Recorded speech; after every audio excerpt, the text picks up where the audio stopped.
మహానాడు సందర్భంగా అభినందనలు తెలియజేస్తూ పెద్దాయన ఎన్టీ రామారావు గారిని స్మరించుకుంటూ మా నాయకుడు జాతీయ తెలుగుదేశం పార్టీ అధ్యక్షులు గౌరవ ముఖ్యమంత్రి వర్యులు చంద్రబాబు నాయుడు గారు, అట్లే జాతీయ వర్కింగ్ అధ్యక్షుడు national working president Lokesh Babu గారు, రాష్ట్ర పార్టీ అధ్యక్షుడు పల్లా శ్రీనివాసరావు గారు, మీ అందరికీ నా హృదయపూర్వక నమస్కారాలు. చాలా సంతోషం, మహానాడులో మీ అందరిని చూసే అవకాశం కలిగింది. నాకు ఒక్కటి గుర్తుకొస్తుంది. మేము లాంగ్ టైం బ్యాక్ నాంపల్లి నుంచి సికింద్రాబాద్ పెరేడ్ గ్రౌండ్స్ దాకా ఊరేగింపుగా పోయేవాళ్ళం. తీగల కృష్ణారెడ్డి గారు గుర్రం ఎక్కిపోయేవాడు, మేము ఆ తోకానికి నడిచిపోయేవాళ్ళం. అవన్నీ గుర్తుండాయి. మహానాడులు ప్రతి మహానాడుకు హాజరైన సంఘటనలు గుర్తుండాయి. పెద్దాయన ఎన్టీ రామారావు గారి గురించి ఆయన పుట్టినరోజు 1-2 విషయాలు. నెల్లూరులో సారా వ్యతిరేక ఉద్యమం, నేను అఖిలపక్ష పోరాట కమిటీ కన్వీనర్ గుండా 23 జిల్లాల్లో ఒక్క నెల్లూరు జిల్లా పాటలు ఆపారు మహిళలు, మేము కలిసి. అప్పుడు పెద్దాయన పోయి కలిసాం, బాబు గారిని కలిసాం. ఒక్కసారి నెల్లూరికి వచ్చి సభలో మాట్లాడమన్నాం. బిఆ కాలేజీలో బహిరంగ సభ. రావటం ఒకటే మాట చెప్పాడు, మేము అధికారంలోకి వచ్చిన వెంటనే సారా నిషేధం ఒక్కటే కాదు, సంపూర్ణ మద్యపానం నిషేధం చేసి పారేస్తానన్నాడు. దెబ్బతో కూడా 2 నెలల్లో సారా నిషేధం కాంగ్రెస్ ప్రభుత్వం నిషేధించిన సంఘటన అందరికీ గుర్తుంది. రెండవది ఒక్క ఇన్సిడెంట్, 94లో కాంగ్రెస్ గవర్నమెంట్ జీవీకే బీబీఐ 2200 ఎకరాలకి 35,000 ఎకరా కాంపెన్సేషన్ ఫిక్స్ చేశారు. అప్పుడు నేను 2 బస్సులు వేసుకొని రైతులను తీసుకెళ్ళా. పెద్దాయన దగ్గరికి పోయి ఇట్లా అన్యాయం జరిగిందన్న. వెంటనే బాబు గారు finance and revenue minister and ఇంకో సెక్రటరీని పిలిచారు. బ్రదర్ చెప్పేది న్యాయంగా ఉంది, పరిష్కారం చేయండి అన్నాడు. బాబు గారు అసెంబ్లీలో ఆయన ఆఫీస్లో పిలిచాడు, చేంబర్లో. 24 అవర్స్లో డబుల్ కాంపెన్సేషన్ చేసి పంపించిన రోజులు ఇంకా గుర్తుండాయని చెప్పేసి మీ అందరికీ నేను మనవి చేస్తుంటా. ఈరోజు చాలా పెద్ద సబ్జెక్టులు ఇచ్చారు, 10 మినిట్సే ఇచ్చారు, గంట కొట్టుకోకమ్మా. దీంట్లో ప్రధానంగా రహదారుల అభివృద్ధి ఇప్పుడు స్క్రీన్ మీద కూడా చూపించారు. నేనేమంటానంటే లాస్ట్ గవర్నమెంట్లో ప్రధానంగా 3 శాఖలు మోతేశారు. 1 రోడ్లు భవనాలు, 2 నీటిపారుదల శాఖ, 3 వ్యవసాయ శాఖ. ఆ ప్రభుత్వం బడ్జెట్లో కేటాయించిన అమౌంట్లో 40% కూడా ఖర్చు పెట్టుకున్న శాఖలు, పెట్టని శాఖలు ఏంటంటే ఈ 3 శాఖలు. దాంట్లో రహదారులు అయితే పరిస్థితి దారుణం. 14-19 తెలుగుదేశం టైంలో 25,194 కిలోమీటర్లు వేశాం. జగన్మోహన్ రెడ్డి పాలనలో 1,800 కిలోమీటర్లు. మళ్ళీ ఈ 2 ఇయర్స్లో 5,050 కిలోమీటర్లు వేశాం. ఇట్లా చెప్పుకుంటూ పోతే బీటీ రహదారులు 22,283 కిలోమీటర్లు వేస్తే లాస్ట్ గవర్నమెంట్ పూర్తిగా నిర్లక్ష్యం చేసింది. మళ్ళీ ఇప్పుడు 2,500 కిలోమీటర్లు మనం వేయగలిగినాం. భారతమాల ప్రాజెక్ట్స్ 5 ప్రాజెక్టులు 2014 and 19 దాదాపు వచ్చి 36,000 కోట్లు. వాటికి స్టేట్ గవర్నమెంట్ షేర్ కట్టినందువల్ల ఆగిపోయే పరిస్థితి లాస్ట్ గవర్నమెంట్లో వచ్చింది. మీ అందరికీ నేను గుర్తు చేస్తున్నా. కేంద్ర ప్రభుత్వం ఈ గవర్నమెంట్లో ఇప్పుడు కూటమి ప్రభుత్వంలో కేంద్ర ప్రభుత్వం ఆమోదించిన జాతీయ రహదారులు 8 ఇంపార్టెంట్ 8. మొత్తం పొడవు 1,749 కిలోమీటర్లు, వాల్యూ 81,879 కోట్లు ఈరోజు శాంక్షన్ చేయించుకునే పరిస్థితి వచ్చింది. నేనేమంటానంటే ఆ టైంలో ఎంతమంది చనిపోయినారు, యాక్సిడెంట్లో ఎంతమంది, 43,000 మంది రోడ్డు ప్రమాదాల్లో చనిపోయే పరిస్థితి జగన్ గవర్నమెంట్లో వచ్చింది. ఈరోజు గాడిన పడింది. మొత్తం రోడ్లు అయితే ఇప్పుడు అంతకుముందున్న పరిస్థితి, ఈ ఫోటోలు ఉన్నాయి ఇక్కడ. రాష్ట్రంలో 45,375 కిలోమీటర్లు టోటల్ లెంగ్త్ ఉన్నాయి. అందులో 50% 23,000 కిలోమీటర్లు దెబ్బతిన్నాయి. అటువంటి పరిస్థితి జగన్మోహన్ రెడ్డి గవర్నమెంట్లో వచ్చింది. రెండోది ఏంటంటే అమరావతి, ఇంపార్టెంట్ అమరావతి అభివృద్ధి వికేంద్రీకరణ. రైతు బిడ్డలు మనకి 34,000 ఎకరాలు ఇచ్చారు. 28,538 మంది రైతులు, వాళ్ళు 1,631 రోజులు గత గవర్నమెంట్ మీద పోరాటం చేయాల్సిన పరిస్థితి వచ్చింది.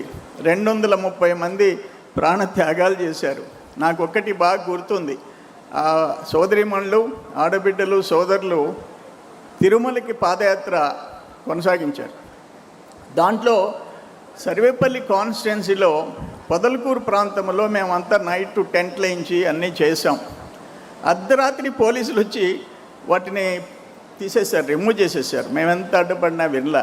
నెక్స్ట్ డే ఎర్రటి ఎండలో ఆ ఆడబిడ్డలు రోడ్డు మీద నిలబడుకొని, రోడ్డు మీద కూర్చొని భోజనాలు చేసే పరిస్థితి వచ్చింది. దాన్ని ఎన్ని రకాలుగా 3 రాజధానులని చెప్పి, మావిగన్ చెప్పి, ఆ గన్ కల్చర్ ఇంకా అతనికి పోలే.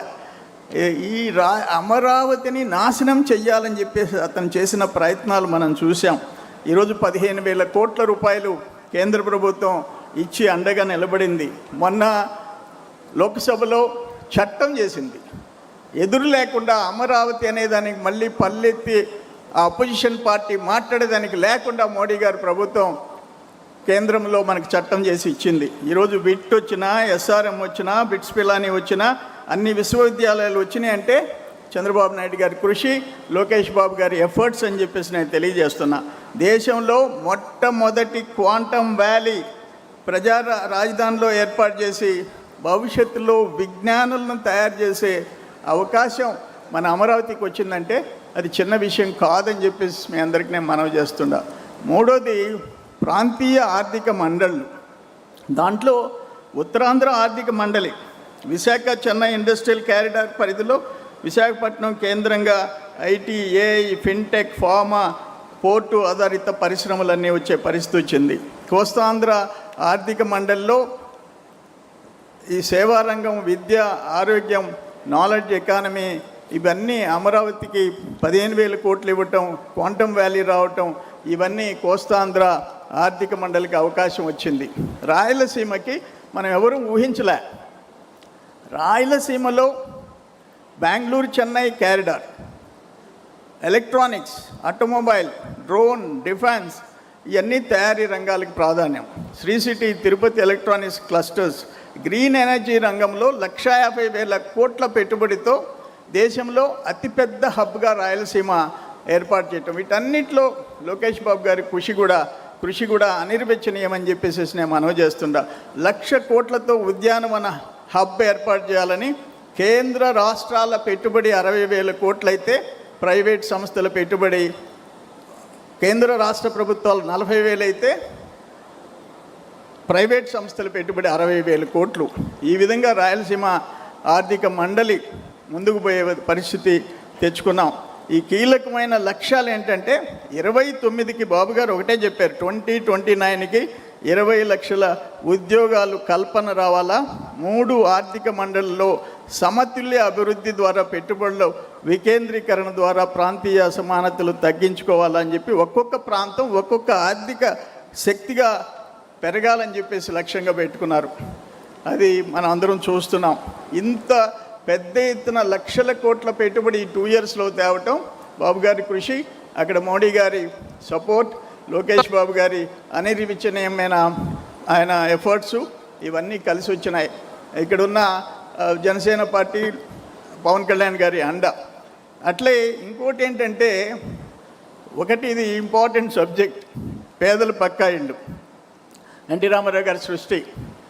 ఆ రోజు 5 సెంట్లు, తర్వాత కూడా మనం 3 సెంట్లు ఇస్తూ వచ్చాం. లాస్ట్ టైం ఆ గవర్నమెంట్ వచ్చింది. ఎంత దురదృష్టం అంటే 1 సెంట్ అర్బన్ ఏరియాలో, 1.5 సెంటు రూరల్ ఏరియాలో. అంటే 1.5 సెంటు రూరల్ ఏరియాలో ఏమవుతుంది? 1 సెంటుతో ఏం చేయాలి వాళ్ళు భార్యాబిడ్డలు? పులివెందుల్లో 8,000 ఇళ్ళు మున్సిపాలిటీలో 1 సెంట్లో కడితే, కాంక్రీట్ సంస్థ ఘోరంగా కడితే, ఈరోజు వాళ్ళు ఏం చెప్తున్నారు? నీ పులివెందుల్లో మేము పోయి గృహప్రవేశాలు చేసే ప్రసక్తే లేదు, చంద్రబాబు నాయుడు గారు మున్సిపాలిటీలో 1.5 సెంట్ ఇస్తానన్నాడని చెప్పేసి అడ్డం తిరిగే పరిస్థితి వచ్చింది. నువ్వు కానీ అదే రాక్రీట్ సంస్థ మీద యాక్షన్ తీసుకోలే. నువ్వే ఒప్పుకున్నావు ఆ రోజు. ఇవన్నీ చూసాం. నేను ఒక్క మాట అడుగుతుండా, ఒక్క మాట. జగన్మోహన్ రెడ్డి కుటుంబ సభ్యులు 4, దాంట్లో ఎల్హంక 29 ఎకరాలు, పులివెందుల 3 ఎకరాలు, ఇడుపులపాయ 3 ఎకరాలు, లోటస్ పాండ్ 3 ఎకరాలు, తాడేపల్లి ఎకరా 40 ఎకరాలు, 4,000 సెంట్లు. 4,000 సెంట్లలో నువ్వు 4,000 కుటుంబాలు ఉండమంటున్నావు. అంటే 4-5 కుటుంబ సభ్యులు అంటే 20,000 మంది దాంట్లో బతకాల నీకున్న ఇళ్ల స్థలంలో. వాళ్ళకి మాత్రం ఒకే సెంట్ ఉండాలా? ఇది ఎక్కడ న్యాయం అని చెప్పేసి నేను అడుగుతూ ఉండా. ఇటువంటి ఘోరాలు అమరావతిలో దాదాపు అరకులో నీ గెస్ట్ హౌస్ కోసం 400 కోట్ల రూపాయలు ఖర్చు పెట్టావు. నువ్వు పర్మనెంట్ సీఎంగా ఉంటానని చెప్పేసి చేసావు. ఏదేమైనా నేను ఒక్క విషయం అయితే చెప్తుండా. ఈరోజు చంద్రబాబు నాయుడు గారు 2018లో SC/ST సభ పెడితే వేణుగోపాల స్వామి టెంపుల్ ల్యాండ్స్లో ముందు మా అందరితో మాట్లాడి 1,80,000 కేంద్ర ప్రభుత్వం ఇచ్చేది 50,000 పెంచి 2,30,000 చేసి అప్పటికప్పుడు 24 గంటల్లో జీవో తెప్పించాడు. నువ్వు వచ్చేసి ఆ 50,000 కట్ చేసి నా ఎస్సీలు నా ఎస్టీలు అంటావు. 50,000 కట్ చేసి 1,80,000 రూపాయలు చేసావు. దాంట్లో 50-60,000 నీ మనుషులు దోచుకునే పరిస్థితి తెచ్చావు. మళ్ళీ బాబు గారు వచ్చారు, ముఖ్యమంత్రి అయినారు, పరిస్థితి అర్థం చేసుకున్నారు. 2,50,000 రూపాయలు ఇంటికి పెంచిన నాయకుడు చంద్రబాబు నాయుడు గారు అని చెప్పేసి నేను మనవి చేస్తుండా.